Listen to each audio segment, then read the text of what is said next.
Hi guys, आज चाहिँ हामी सबैजनाले खान मिल्ने बुढाबुढी केटाकेटीदेखि लिएर सबैजनाले खान मिल्ने छिट्टो मिठो अनि एकदमै हेल्दी खाजा बनाउँ है त। सुरुमा चाहिँ प्यानमा अलिकति तेल हाल्नुहोस्, त्यस पछाडि चिउरालाई चाहिँ रोस्ट गर्नुहोस् त कुरुम कुरुमवाला।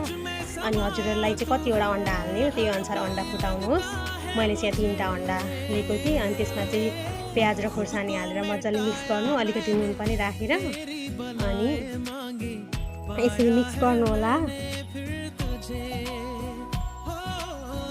त्यस पछाडि चिउरा चाहिँ यतिको रोस्ट हुन्छ, यस्तो कलर आउने बेला भएपछि चाहिँ यसलाई चाहिँ एउटा प्लेटमा निकाल्नु होला। अनि त्यही प्यानमा चाहिँ मैले थोरै तेल हालेर अब अन्डालाई हाल्नुहोस्। अनि यसलाई चाहिँ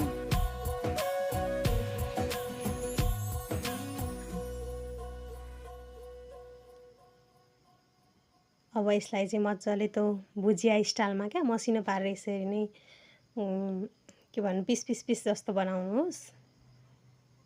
अब अन्डा भुजियालाई चाहिँ प्लेटमा राख्नुहोस्। अनि तपाईँको स्वादअनुसार खोर्सानी प्याज थोरै नुन राखेर चाहिँ रेडी भयो खाजा।